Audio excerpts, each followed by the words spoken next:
Alison. I'm the Programs Outreach and Youth Services Manager here at Monterey County Free Libraries. Thank you for joining me for another episode of Book Chat.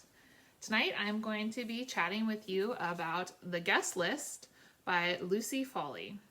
This book came out last year in 2020 and was a Reese Witherspoon Book Club pick. It is 313 pages and it is a mystery, thriller, very, very classic page turner. The book goes between a bunch of different perspectives of a few different characters. We have Jules, who is the bride. This book is set around a wedding on a small island off the coast of Ireland. So we have Jules the bride, Hannah the plus one, Jono the best man, Olivia the bridesmaid, and Aoife the wedding planner. As I said, the book changes perspective every so often. So like each chapter is told from a different point of view. And you start off though from a third person point of view on the night of the wedding, and you quickly learn that there has been an incident.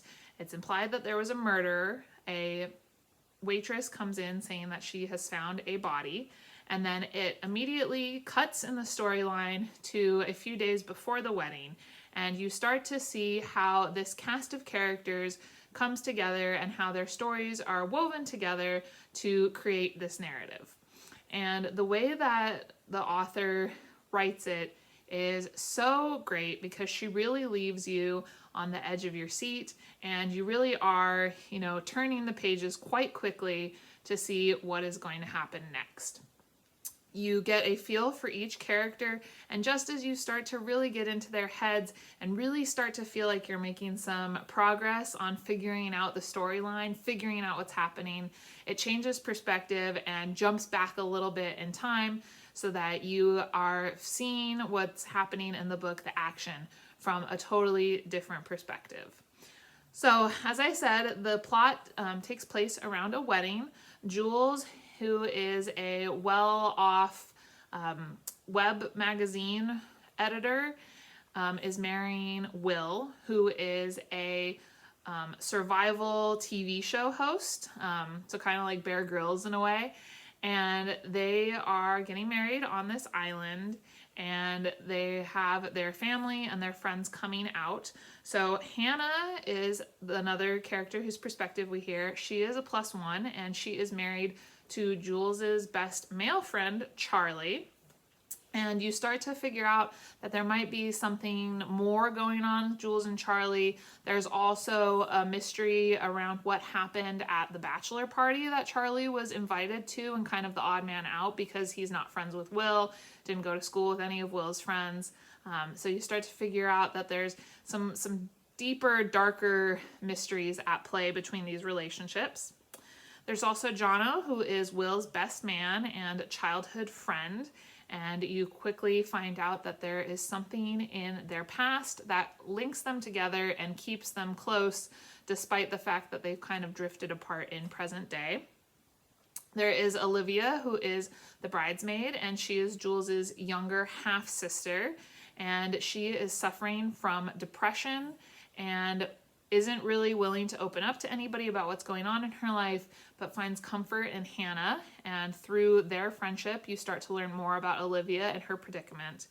And then there is the wedding planner, whose name is spelled Aoife. It's an Irish name. And she is kind of in the background for most of the book, kind of weaving everybody together. She pops in and out to kind of keep calm and try to smooth over all of the arguments that are taking place, all of the family dynamic, friendship dynamics, and help make sure that the event goes as smoothly as possible, which, as we know from the start, is not great considering that there has been a murder. So this book is one of those books that's really hard to explain what happens without kind of revealing some of its mysteries. But it is really, really exciting. I finished it in 2 days, just wanting to know how these characters were related to one another, what their backstories were, and Lucy Foley leaves out all these little breadcrumbs that you're just desperate to pick up and figure out how they fit into this larger storyline. So to give you a feel for the suspense of the book, I'm going to read you the first 2 pages. Finally, the bulbs flicker back on, whoops and cheers from the guests. They're embarrassed now about how the lights find them, crouched as though ready to fend off an attack. They laugh it off. They almost manage to convince themselves they weren't frightened. The scene illuminated in the 3 adjoining tents should be one of celebration, but it looks more like one of devastation. In the main dining section, clots of wine spatter the laminate floor. A crimson stain spreads across white linen. Bottles of champagne cluster on every surface, testament to an evening of toasts and celebrations. A forlorn pair of silver sandals peeks from beneath a tablecloth. The Irish band begins to play again in the dance tent, a rousing ditty to restore the spirit of celebration. Many of the guests hurry in that direction, eager for some light relief. If you were to look closely at where they step, you might see the marks where one barefoot guest has trodden in broken glass and left bloody footprints across the laminate, drying to a rusty stain. No one notices. Other guests drift and gather in the corners of the main tent, nebulous as leftover cigarette smoke. Loath to stay, but also loath to step outside its sanctuary while the storm still rages on. And no one can leave the island. Not yet. The boats can't come until the wind dies down. In the center of everything stands the huge cake. It has appeared whole and perfect before them for most of the day, its train of sugar foliage glittering beneath the lights. But only minutes before the lights went out, the guests gathered around to watch its ceremonial disemboweling.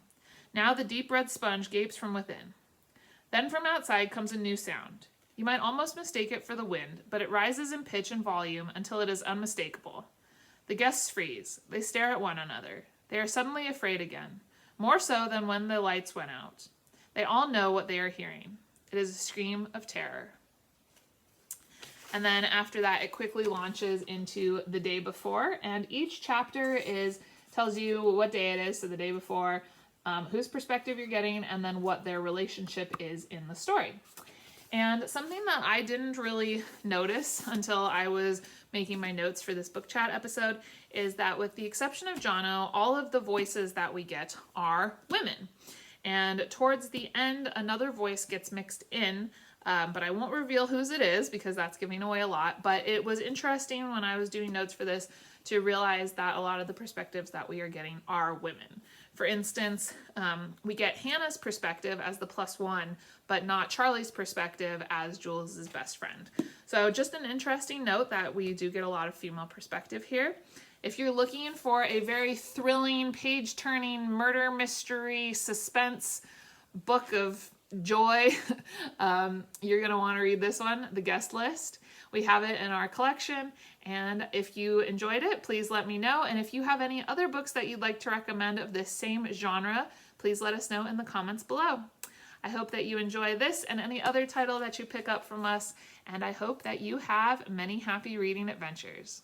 Thanks for tuning in, everybody, and I'll see you next time. Bye-bye.